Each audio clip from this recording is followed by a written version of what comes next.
Hello everyone and welcome to Blank First Page. My name is Lucas. So I'm a half Maltese and half Austrian, and I have stationery related memories associated with both those areas of my heritage. Growing up in Malta in the 90s as a aficionado of stationery, my exposure was limited. We had obviously school supply stores at primary and secondary school. It was almost regulated, the type of notebooks and pens.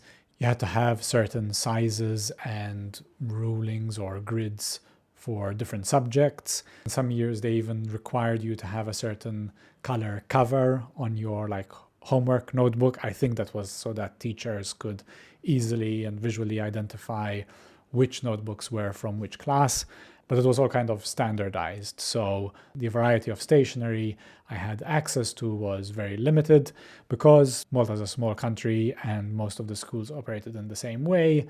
There wasn't much need or much demand for different types of things. But I knew there was more stationery out there because about twice a year we would go and visit my mother's family in Austria, and I would hang out with my Austrian cousins. Obviously, at that age, you don't really have anything else to talk about but school, so we'd hang out in their room and I'd get to see the pens and the different notebooks they had for school. And there was the element, of course, when something is different to what you're used to, it's very interesting. I was very curious. They wrote with fountain pens. They had all these weird sizes of notebooks.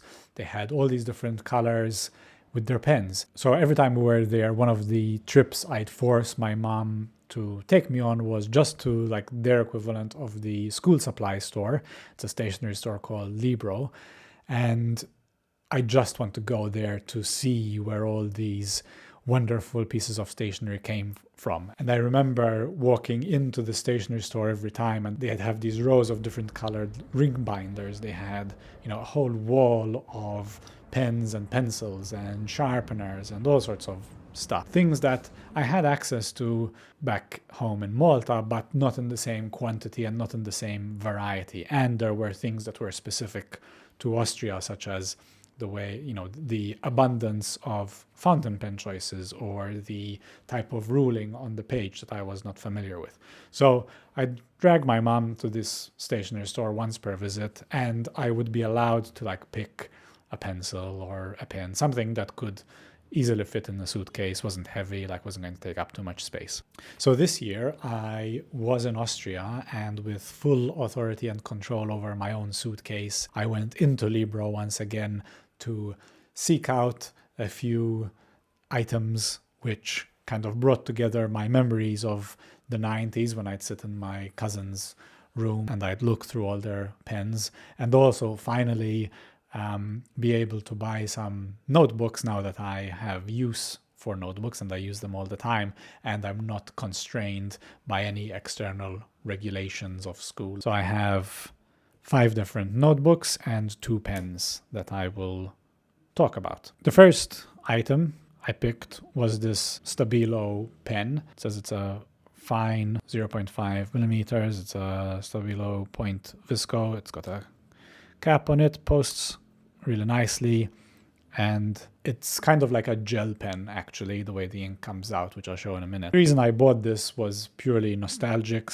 Stabilo was the main brand I always saw my cousins have. They came in all sorts of colors. You could get a whole pack with kind of the full spectrum of the basic colors, but I just wanted one kind of for old time's sake. This yellowy, orangey color of the pen brings those memories back. So it's just a simple pen. I've been using it kind of as part of my work stationery rotation. It's kind of pretty average pen. Then I saw this Uniball. I used to use a lot of these Uniball micro pens, but when I saw this one, the fact that it's all black, it looks really nice. It's got a very fine point, a bit too scratchy actually, and doesn't flow quite well, but it's just a nice standard pen to have again. Then the more interesting items.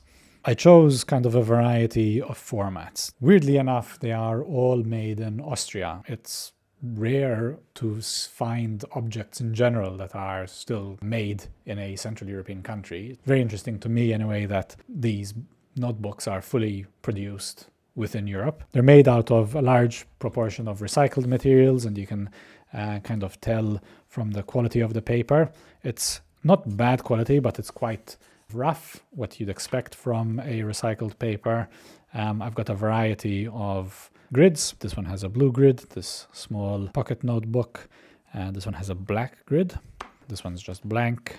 This is a notepad with the perforations at the top for easy ripping of pages. This is about as close as I found to the actual copybooks I used to have for my primary school. They were kind of this size, A5. I mostly had lined ones. And then I just got a really large format grid again. I don't always have a use for a large format, but every so often either I'm sketching out a piece of furniture that I want to build, or thinking about like how I'm laying out a certain room in my house or whatever. I want a bit more space, so that's when I break out the large format notebooks. And these are all kind of standard notebooks, right? They're not trying to be cool or anything. They're super practical. This is for school. But even so, I kind of like the colors that there are. There are these bold colors. It's telling you on the outside, on the cover, what the insides look like. You've got a nice practical label to put your name down.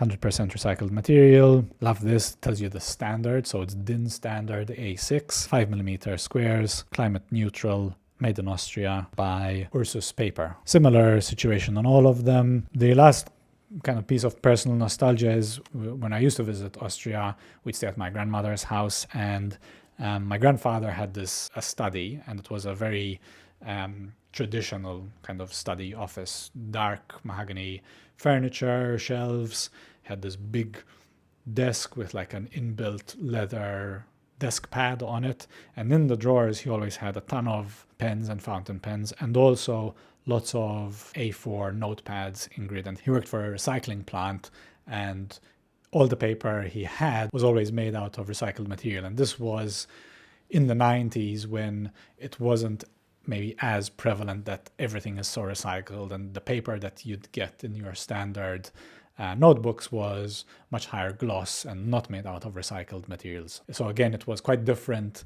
When I'd go there and I'd see all this recycled paper, it was much grayer like this is. It's not that pearl crystal white that you get in kind of an unrecycled material. These were each no more than 2 to 3 euros. I think maybe the big one was closer to 4, but super cheap, as you can expect. I'll do a quick pen test. We'll try out a few different pens in the notebooks to see how the paper performs.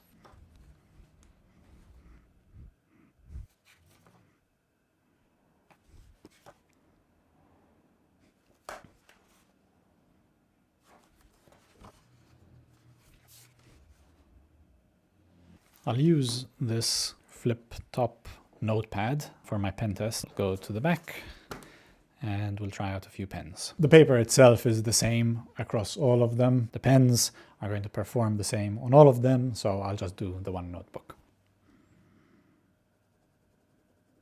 Puts down a lot of ink, definitely not a fine, although it says that on the pen, not a fine that I'm used to. Paper, despite it being quite thin and kind of newspapery, is performing quite well with lots of ink like this is putting down. The Uniball. This is a Uniball UB120 black. It is quite fine, and it feels when you're writing as though the ink's about to run out at any time. And I think that's just because it is so fine, although it may be that the ink is about to run out. And I got a dud pen. Trusty TWSBI fountain pen. Because the paper is recycled, it has a lot of texture on it, and you can feel that feedback from the pen in a good way. Ballpoint pen. I feel like this is probably the intended pairing of pen to paper. Works fine, nothing really to say there. And pencil. Satisfying to write on and to write with. Didn't really bleed through other than with this pen, which is to be expected given the quantity of ink that was coming out. The fountain pen did not bleed through at all. This is a fine nibbed TWSBI, so it doesn't put out a whole lot of ink. Actually, let me see. Let's do a bit of a extra test with the Mont Blanc. I was about to say that it does not look like it is putting down a lot of ink, and that would make sense because it is empty. Let's try a felt tip pen. The Mont Blanc did bleed through, even though it wasn't the last little drops of ink there, but the felt tip pen did not bleed through at all. Despite its feeling of newspaperishness, for a less than €2 notepad, I'm impressed. So hopefully you enjoyed this trip into Central European standardized stationery.